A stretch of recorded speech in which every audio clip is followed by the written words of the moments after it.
Download this code from codegive.com, link in the description below. OK, let's dive deep into the need for concurrency control in DBMS, specifically in the context of the VTU 18 CS53 DBMS Module 5, Lecture 2, with a relevant code example.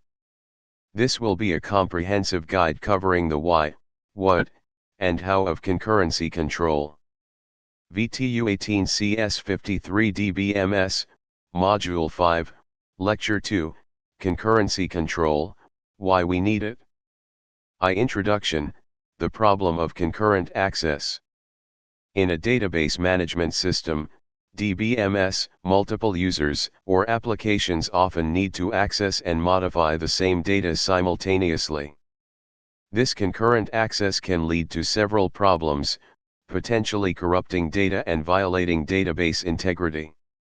The need for concurrency control arises precisely from this scenario. Imagine a banking system. Two tellers are processing transactions at the same time. If they both try to update the same account balance concurrently without proper control, the final balance might be incorrect. 2. Why concurrency control is essential. Potential problems. Here's a breakdown of the problems that can occur without concurrency control mechanisms. 1. Lost update problem asterisk. Asterisk description asterisk. Two transactions read the same data item. Each transaction updates the data item based on its local copy. When the second transaction writes its update, it overwrites the update made by the first transaction. The first transaction's update is lost. Asterisk example asterisk. Asterisk account A's balance is $1,000. Asterisk transaction T1, teller 1, withdraws $100. Asterisk transaction T2, teller 2, deposits $200. Without concurrency control. Asterisk T1 reads account A's balance, $1,000. Asterisk T2 reads account A's balance, $1,000. Asterisk T1 calculates the new balance, $1,000 to $100 equals $900.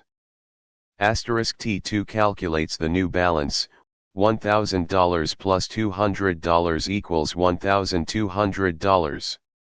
Asterisk T1 writes the balance, account A's balance becomes $900. Asterisk T2 writes the balance, account A's balance becomes $1,200.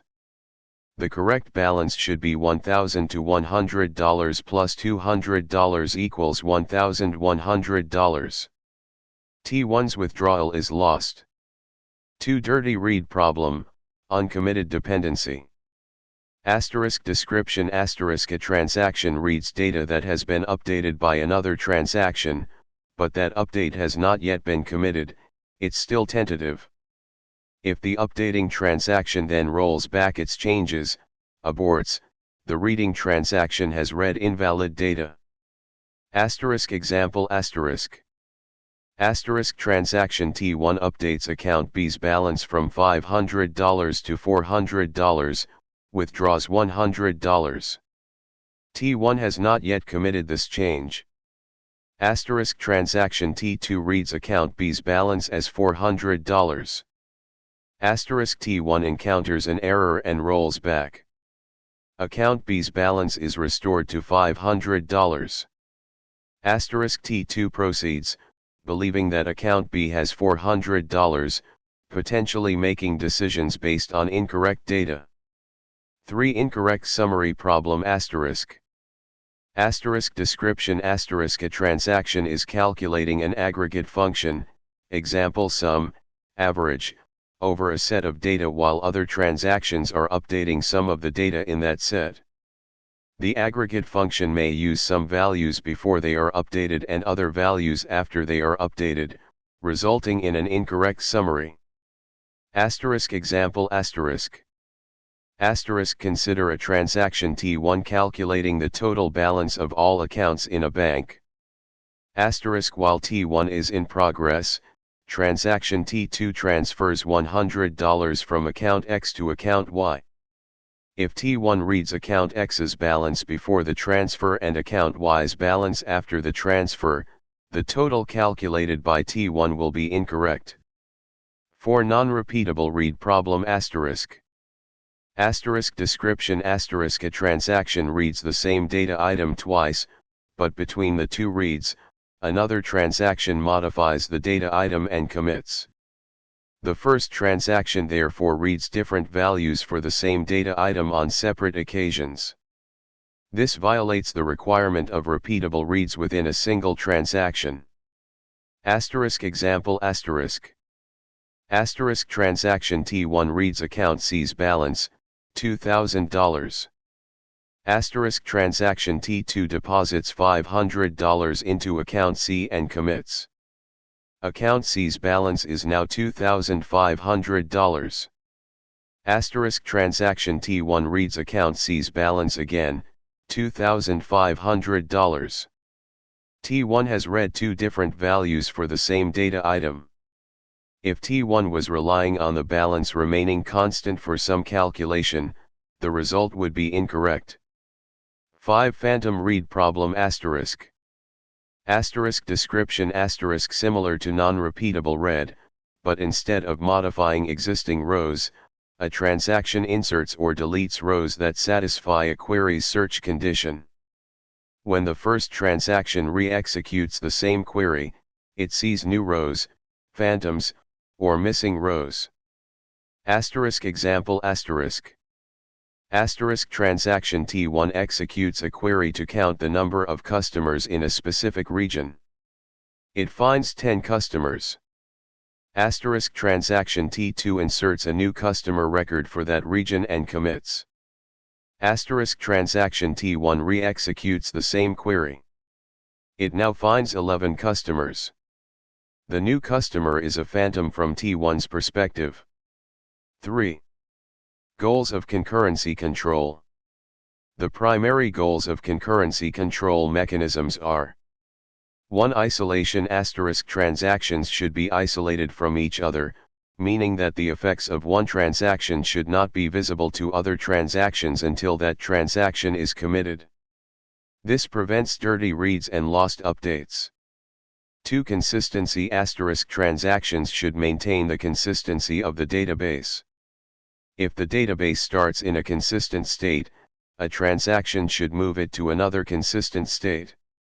3. Atomicity asterisk transactions are treated as atomic units of work. Either all changes made by a transaction are applied to the database, or none are. This is often achieved through rollback mechanisms. 4. Durability asterisk once a transaction is committed, its changes are permanent and should survive even system failures. These 4 goals are often referred to as the acid properties of transactions. Concurrency control mechanisms play a crucial role in ensuring these properties. 4. Concurrency control techniques, an overview, focus on locking. There are several concurrency control techniques, including asterisk locking asterisk. This is one of the most widely used techniques. Transactions acquire locks on data items before accessing them. Locks can be shared, allowing multiple transactions to read, or exclusive, allowing only one transaction to write. Asterisk timestamp ordering asterisk transactions are assigned timestamps, and the system ensures that transactions are executed in timestamp order. Asterisk multi-version concurrency control, MVCC. The database maintains multiple versions of data items, allowing transactions to read older versions while other transactions are writing to newer versions. Asterisk optimistic concurrency control asterisk transactions proceed without acquiring locks. At the end of the transaction, the system checks for conflicts. If conflicts are found, the transaction is rolled back. Focusing on locking for our example, we'll demonstrate the impact of concurrency control with a simple locking example. V-code example, locking in a simplified scenario, conceptual. This example is conceptual. Real-world DBMS locking implementations are more complex and handled internally by the database engine. This code demonstrates the general idea of how locking prevents concurrency issues. Explanation **. One database class * represents a simplified database with an account _ balance and a threading.lock. Two threading.lock **. This is the crucial element. A lock object is used to control access to the account _ balance. Only one thread can hold the lock at a time. 3 with self.lock **. This is a Python context manager. It automatically acquires the lock when the block is entered and releases the lock when the block is exited. This ensures that the lock is always released, even if an exception occurs. 4 withdraw and deposit methods *. These methods simulate database transactions. They acquire the lock before accessing and modifying the account _ balance. 5 threads T1 and T2 *. These threads simulate concurrent access to the database. T1 tries to withdraw money, and T2 tries to deposit money. How the lock prevents problems *.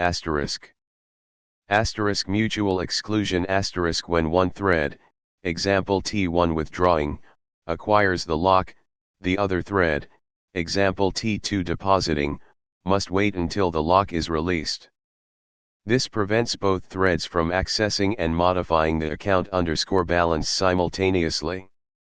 Atomicity, in this simplified example, although we aren't implementing full rollback, the lock ensures that the entire operation, reading the balance, checking for sufficient funds, and updating the balance, is performed atomically with respect to other concurrent transactions.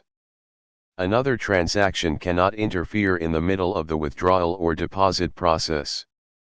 Running the code *. When you run this code, you'll observe that the withdrawal and deposit operations are performed sequentially, even though they are executed in separate threads.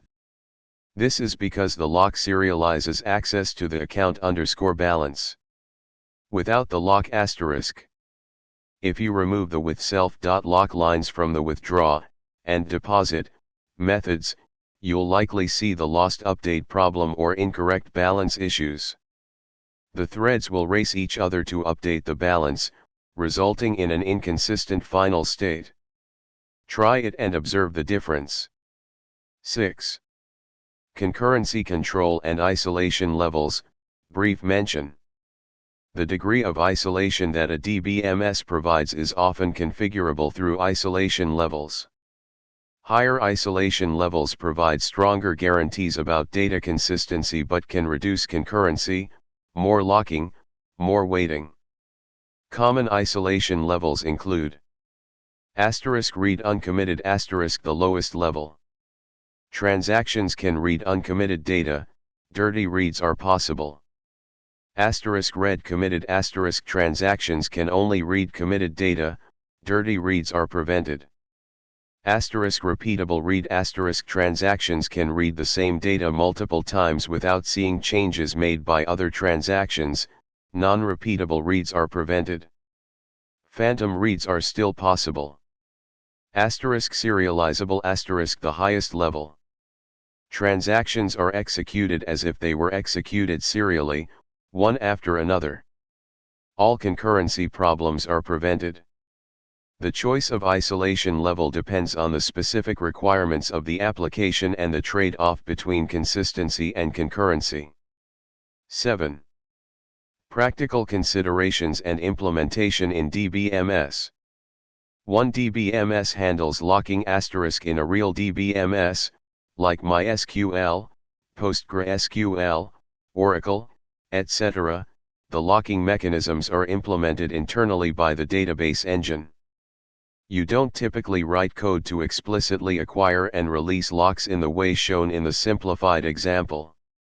2 SQL commands for transactions * You use SQL commands like start transaction, commit, and roll back to define transaction boundaries. The DBMS automatically handles locking and concurrency control based on the configured isolation level. 3. Lock granularity. DBMSs can use different lock granularities.